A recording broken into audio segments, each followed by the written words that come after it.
Amen, amen. Zambe apambola biso ya mingi oyo apesi biso makasi ya kokuta na bisika oyo parce que kolala kolamuka ezalaka vraiment habitude te soki nzambe a permettre biso to s'ensembler na tongo lelo eza parce que nzambe wana aza na projet moko ya bonheur pe ya pe kati na biso vraiment yango na pamboli etonga na nzambe kamensi oyo ezo continuer kopesa ngai susu pe opportunité ya kotelema liboso na bino vraiment ezali facilité comme le bina ma commune là où deux ou trois sont ensemblés dans son nom il est parmi eux tous ensemble na kombo ya Mahomet te na kombo ya Branham te na kombo ya Kimbangu te na kombo ya mutumo songolo pakate mais tous ensemble na kombo ya Jésus-Christ de Nazareth. C'est pour cela yende atambwisa biso na tongo lelo na kombo na Yesu Mesia. Tokende kotanga na mokanda ya 1 Thessaloniciens le chapitre 5 dans le verset, tu continues le verset 6, qui non na 7e verset, toko sukawana, et totangi maloba na nzambe na kombo na Yesu Mesia, et le bina biso boye, ne dormons donc point comme les autres, mais veillons et soyons sombres. Car ceux qui dorment la nuit, et ceux qui s'enivraient la nuit. La parole de Dieu. Amen, amen. Tu vas y kombo na Yesu. Le na kozala vraiment moku sepe en bref. Ya okende kolobela lisusu na makambo oyo etali dormir kolala. Et selon maloba na nzambe nde talisi biso awa. Et ce que moni a toutefois dans mes prédications azala basé trop na kati église. Et quand je parle de l'église, dans le d'abord, premièrement, l'église va tomber dans la brique, ça s'adressera directement au peuple de Dieu. Parce que tu as l'habité, tu as un kati accord de Christ. Et on a le trop, na kati accord de Christ. Je parle souvent de verbe église. Et on a le belaka ming na verbe wana makasi. Pourquoi biso ba onde tozo bimisa image à Christ na etamboli na biso na evande na biso na maloba na biso. Donc, étant que le cours va chrétien partout au Kendaka, bayebarake, ceux qui va y aux âmes au Christ ou au Tala, à l'obarandengenini, à l'yakandengenini, à la tarandengenini, pour moi, est-ce qu'il y a solo, à za chrétien solo. Dès à mon atongo lelo, to komeka un peu kolobela, et le koetali dormir. Donc, dormir. Balobina biso, toi bate ko se livrer, toi bate ko la pongi, le kola bae mususu, le kola bae basusu. Eli poe bisabiso nini eza pongi o ya physique te bazolo biso mais ezali pongi moko ya marche chrétienne ezali pongi moko spirituel eli koloba nini ke tozala toujours éveillé parce que tokozala éveillé lolenge nini tango tozoyeba kotelemela dans la parole de Dieu tango tozoyeba kotelema kati na losambo nde c'est pour ça lelo on a koinsiste pe koloba lisusu. Le corps du Christ est église de réveil. Le quoi la mokwalo ito le bela ki ne makambotala ki ainsi que la nuit aussi. Donc tozali bana oyo ya jour tozali bana ya butute. L'église de réveil est l'église où ezana kati ya veille. Ezana kati ya pongite. C'est pour cela à toute fois et sengi na biso to se mettre dans la prière parce que la prière ezali mwinda. La prière, c'est comme le chandelier dans l'église. Ils ont permettre l'église moyenne et kangamouine dans la moisalité.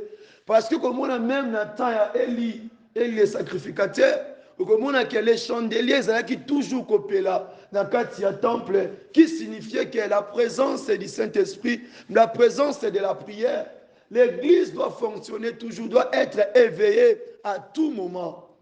Yamona tongo lelo, bazo senga na ngana toyeba kolamuka toyeba kolongwa na kati na pongi yo bien-aimé yo mosali na nzambe yeba kotelema eza tango ete ya koyeba kotambwisa bato po ete monguna azobelema po ete na kati na bato tomoni ete ezalaki na badisiple bazalaki na Yesu Kristo tango bamoni tempete esili kotelema esili kobelema basalaki nini balamwisi mokonzi po ete bazalaki na pose ede na ye lorsque biso baye oyo tosola kaka na Yesu Kristo na kati ya losambo c'est à travers la prière de tosolaka avec le Saint-Esprit qui nous permet de connaître et de comprendre aussi d'autres choses na marche na biso balobi tozala sombre babi soyons sombre elingi koloba nini tozala vigilant mpe prudent aloba kutu plus que serpent parce que soki ozwi nyau kaka ya nyau oyo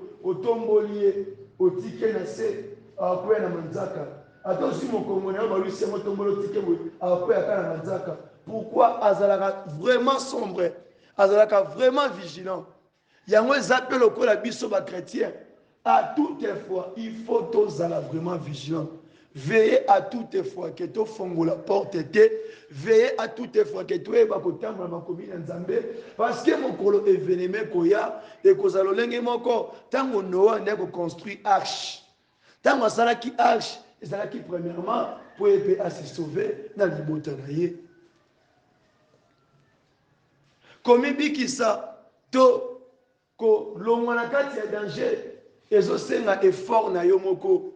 Ezosenga force na yo moko ezosenga façon na yo moko ya kobose eza effort ya mutu mususu te mais c'est ta propre volonté ezwa donc conscience ezwa courage wana parce que soki Noa construaki arche parce que azalaki na volonté wana po azalaki mpe na appétit to mpe na envie wana soki ezalaki na kibomoto alinga asala ne mpe yango te mais tellement azalaki na posa kokoba kointercéder azalaki na posa kokoba kobondela parce que alembisaki te azalaki jour au jour na kobakisa mwa libaya kobeta mwa sete jusqu'à ce que ayaki koacheve l'œuvre oyo nzambe ayebisaki asala eza mpe lokola biso bakristo et tant que lelo oyo yesu nano azongi te on peut jamais relâcher il faut to continuer toujours kotambola kopersévérer dans la parole de Dieu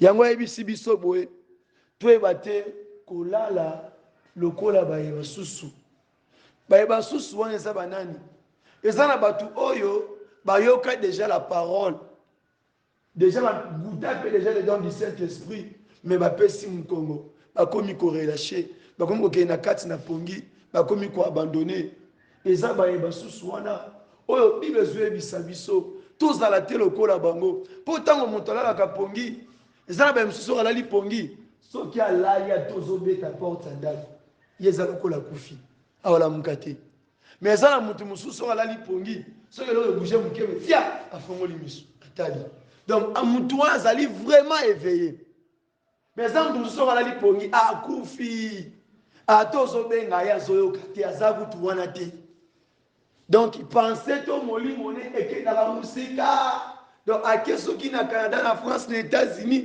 donc ti azongaka eza lelo te sikoyo kati na bonzambe esenga na biso nini na biso baye oyo tozala na kati na pongi tozolala tozala te lokola basusu wana parce que bango babungi déjà nzela. Prenons le cas un païen. Il y a d'autres païens qui disent que Yesu atikala jamais coexister. Pour nous écouter un païen, je sais que oh non frère, moi je sais que Dieu n'existe pas. Hein? La vie c'est manger, boire et faire toutes ces choses-là et puis ensuite on a couché au pays. Donc Nzambe insistera terre. Donc pour na ye les gens no bongo. Pour na ye. Mais pour na yo muto yebi que oui, tel que naza awa na yamba Yesu Kristo, donc il faut nazaka na keba keba. Tantôt le on ko beta tongo, tantôt na midi, tantôt na poko yebi tango te. Donc tous za lokola ba susuté. Na marche oyo ezosenga donc volonté et effort ya mutu ye moko. Ce n'est pas que va pousser mais effort na yo moko. Mais tant que tu es dans la église, ils ont permettre ngana yo poto eba ko augmenter les sous donc force que ezaki kati na biso. Donc tozoya ko ba ki sabité ni biteni ndambo ndambo ils ont pesa biso makasi ndenge nini ya kotambola lisusu. Église na lobaki eza lokola école. Eza lokola centre de formation. Ezo sunga donc élève to mwana ayeba kozwa matière nécessaire.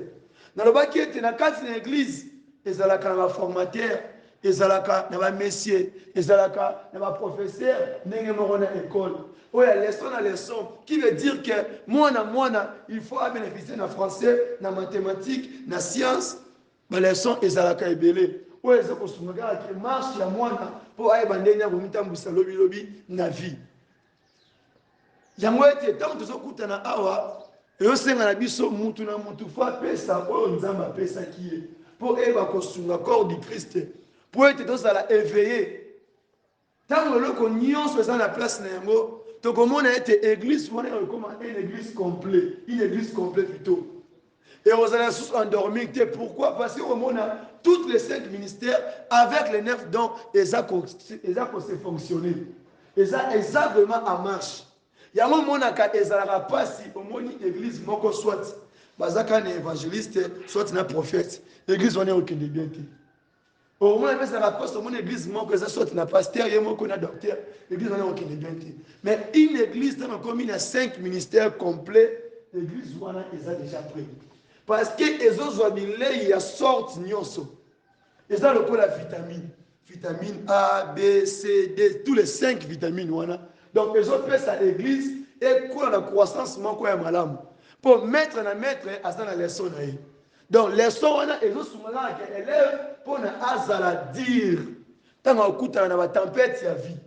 Donc élève moi azali un bien-aimé. Azali un nouveau venu. Donc yamana tsoma lelo toyeba kolamuka biso bawumbu na nzambe biso libota na nzambe toyeba kolamuka tokolamuka tokotelema kati na losambo na maloba na nzambe kokoba ko intercéder pour na ba susu nde ko permettre biso selon toujours 1 Thessaloniciens chapitre 5 le verset 17 le bina biso prier sans cesse to bonde la kino to lembate. Donc la prière sans cesse c'est Nicolas Bakate que il faut bon de la tongoti, pourquoi non? Ne fût-ce que pendant la journée. Au sein de Satan, mon côté. Donc, ne fût-ce qu'à 2 minutes, à 1 minute, oh, il suffit. Oui, c'est papa, merci. Pour la paix, ma ope, ça qui m'aille. Merci pour ne pas la qui m'aille. Yango wana poto sala éveillé, poto sala sombre, et c'est ni la biso, toye bako, ko kisabiloko, o nyoso, oyo. Dès qu'on a même corps du Christ, ezala état moko ya malamu. Po ete na bisika wana okomona tata wa kolinga te fa ezala, wa kolinga te rere ezala. Pourquoi? Baza ko se sungana.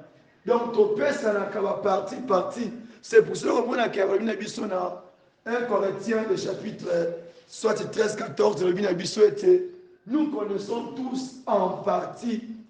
Toye biso nyoso ndambo biteni. Moto a la parole, il y a révélation. Moto a la parole, il y a prophétie. Moto a la parole, il y a prophétie. Moto a la parole, il y a connaissance. Moto a la parole, il y a connaissance. Moto a la parole de doctrine. Donc, tozo sungana. Donc, aux autres, ça moninga, aux autres, ça osana yoana pour aider le corps du Christ. Amen, amen. Yangwete, et tonga nzambe, baebi sibi soboe, car ceux qui dorment la nuit. Et ceux qui s'enivraient la nuit. Donc, tomiti kati, to se laissé katina pongi. Parce que pongi wana, ezolo va sens ya marambo ebele. Au moins, il y a des chrétiens, des fidèles, des serviteurs, aussi balala na bango pongi. Ba abandonner l'église. Misou balema na kona robondela. Moto azana kucha pongi so watambola nzela watambola bien te soit akoya akokunga pena nzela mais balobi na ozala éveillé na conduite na marche donc ofongola ta porte ya mukete. Donc chacun de nous il faut abimisa a fourni effort na ye to ba kelelo o Christ aboyaka est-ce qu'il na oyo na kobikisa maka est-ce qu'il na oyo na kozalaka sauver na marche na oyo. Ceux qui n'ont pas pongi, il faut qu'on la mouka. Peut-être le bataille va dire, bateau est condamné. Ceux qui ont été au coup, Fabien, c'est un gars qui a maïda. Babité, balamoussi Yesu. Lorsque la bisika, biso moto, télématé, tous en apôtres à l'issumi na Yesu. Yenda au simba biso. Yenda au tambisa biso. Pour yenda guide na biso. Pour yenda les chefs suprêmes. Ceux qui ont été dans le bisika, tokosala nzoto, tokosala na sentiment, tokosala na désir na biso. Mais ceux qui ont été les chefs suprêmes, papa na ngai, tokobungisa mate, tokotambola malamu, supportez-vous les uns les autres. De tant que Christ règne, et tant que Christ règne, ça ne sera pas.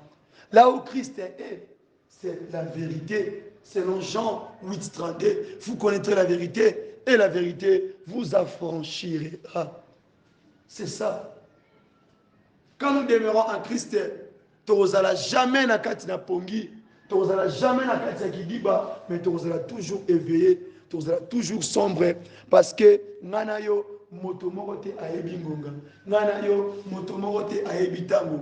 Yango na tongo lelo Zambe wana ayeba lisusu na kopesa biso makasi po tokoba kozala éveillé, tozala pe sombre kati na œuvre na ye, kati na parole na ye, na nyonso oyo tokosala eloko moko te papa na ngai ndeko na ngai ekabola biso na Nzambe. C'est pour cela Nzambe oyo apesaki Noé makasi reconstruire arche po ete abikisa po ete bakota ye na famille na ye.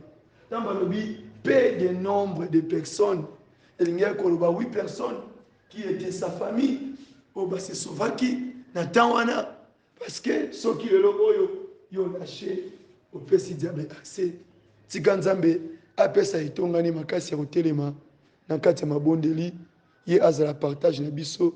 Nzambe apambola maloba na ye na kombo na Yesu.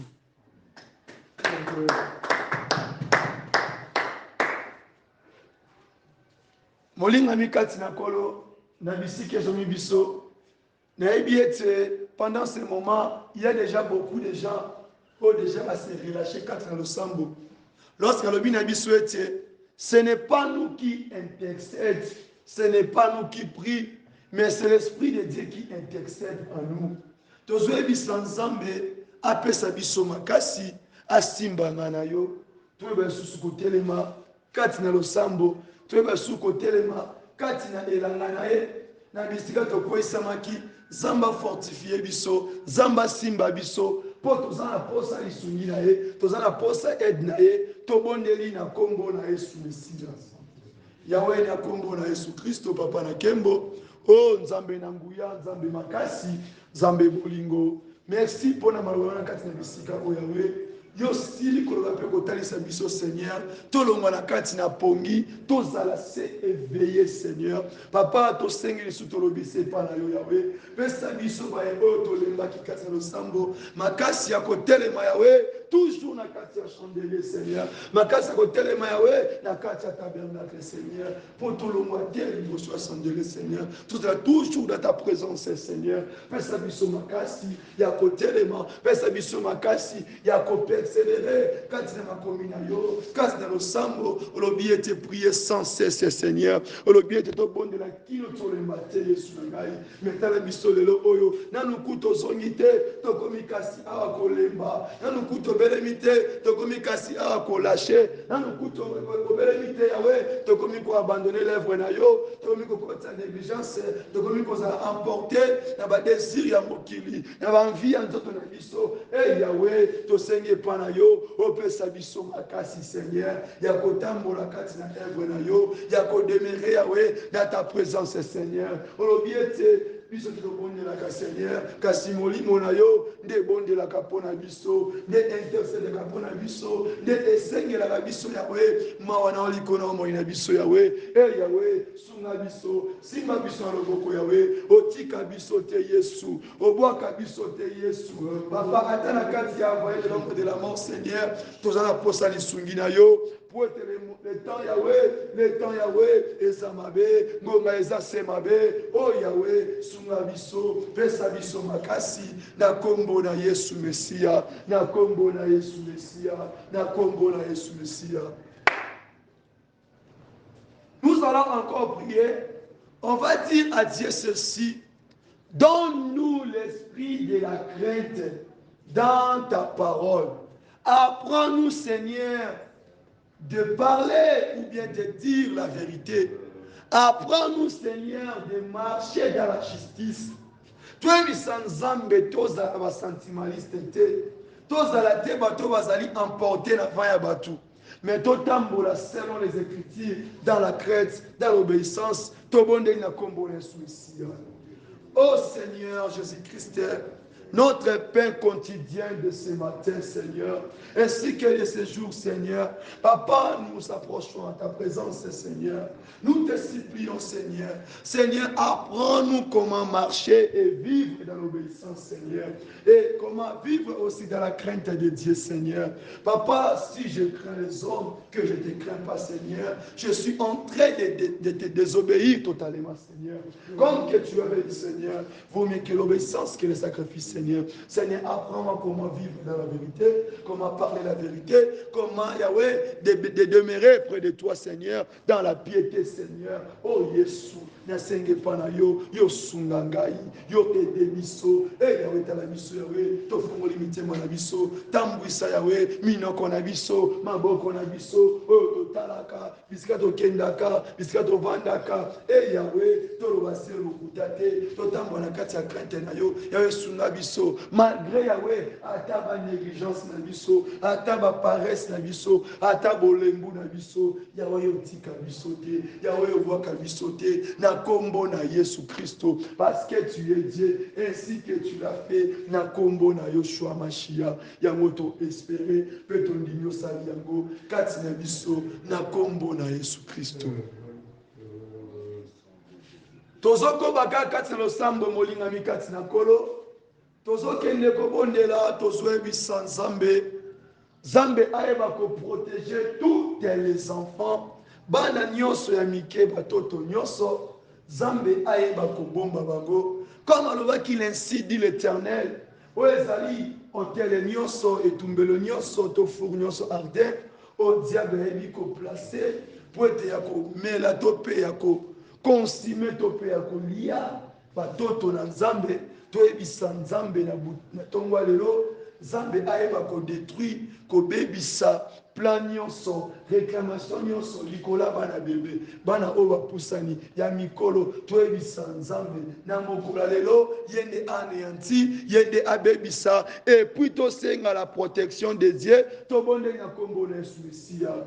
Et Yahweh, dans le nom puissant de Jésus-Christ de notre Seigneur, papa auquel nous devons aussi la Seigneur, nous devons la combattre le Seigneur, nous devons la combattre Seigneur, bana nyonso ya mike Seigneur, ici kabazali Seigneur, etonga na yo kala Seigneur, libanda etonga na yo Seigneur, yosengi ta protection Seigneur, yonde obatela, yonde obomba, na kombo na Yesu Messia, yonde otya loboko na nguya, yonde oyebana kobatela, yonde oyebana kobomba, yonde oyebana kobebisa, hotel nyonso demoniaka satanique Seigneur, likolo ya bana nyonso, likolo ya famille nyonso, yawe na kombo na Yesu Messia, obengi bana malaika, obengi bana baange na yo, oyebana kobatela, yo permettre que Seigneur, na kombo na Yesu Messia, yonde obatela, yonde bomba, dans le nom puissant de Jésus-Christ de Nazareth. Tozokende kopesa Nzambe wana merci, oyo abandaki na biso, oyo atambwisi biso, et puis en même temps, n'oublions pas que il y a aussi les enfants orphelins, les enfants abandonnés, ainsi que les femmes veuves, ainsi que les gens qui sont hospitalisés, ainsi que le peuple aussi qui sont emprisonnés. Demandons à Dieu ainsi que de pouvoir pour eux, et ainsi que de recommander notre chemin de retour entre les mains de Dieu. Toi, Bissan Zambé, Asala Yango Abatela, Nakombo Nesu Messia Tobondi. Yahweh, dans le nom puissant de Jésus-Christ, Papa n'empêche merci de Bandaki Nabiso Yahweh, au commissi Biso Nasuka Yalosambo, oh Yahweh, et puis Yahweh, le 5e jour, oh Yahweh, Papa n'a pas senga peine na ekolo lisusu pana yo, Papa pouvoir pour les enfants orphelins, pouvoir pour les enfants abandonnés, Seigneur. Otika bana wana te Seigneur, otika ba femme vevete Seigneur, ba o bazana kata ba pito na bisika oyo pasi ya Seigneur. Oh Yahweh na senge pana yo, Papa ezala taba to bazana kata ba boloko yo sunangai. Yo telema yo pouvoir Seigneur. Yo zali nzamba ba eba boakama, ba eba sundwa ma Seigneur. yo osala Seigneur, yo otelema Seigneur, tango ekoki Yahweh, yo se montrer, tango ekoki Yahweh, yo lobela Seigneur, yo défendre ma cause ya bato wana nyonso Seigneur, na kombo na Yesu Mesia, papa tika ete ndimie tosali yango na kombo na Yesu, papa na ekotika chemin de retour entre tes saintes mains Seigneur, tambola na biso Seigneur, bomba biso Seigneur, batela biso Seigneur, tambola pe na moko, tika ete mawa na yo ezali kola etonga oyo, yo nde pouvoir Yahweh, na korebatir sur tonga na yo, fongola finance, fongola banque finance na bisika oyo, béni baumbu na yo, béni libota na yo, batela bana nyonso Yahweh etonga na yo, même na libanda etonga na yo, tika ete lipata na kembo ezali kona bango, papa na tiki tous les départements entre de Saint-Aimé Seigneur, yebana ko bomba Seigneur, yebana ko fongole kangamaki, na kombo na Yesu Messia, papa service Seigneur sotikali, yo otambisa, yo guide Seigneur, bomba ba yabazana kati mandako, o abelemite na bisika oyo, o bazoyo kabiso na kati mandako, malgré malili, malgré l'empêchement Seigneur, yo pouvoir pona bango, na moko alelo, na kombo na Yesu Messia, poza nzambe, to sengiete, otambwa na biso, obatela biso, na kombo na Yesu Kristo, yango wana, lokola libota moko, tolobi lisusu, merci Seigneur Jésus-Christ. Alléluia. Zambe apambola biso ya mingi, to zonga na kombo na Yesu, to komi na suka service, to pesani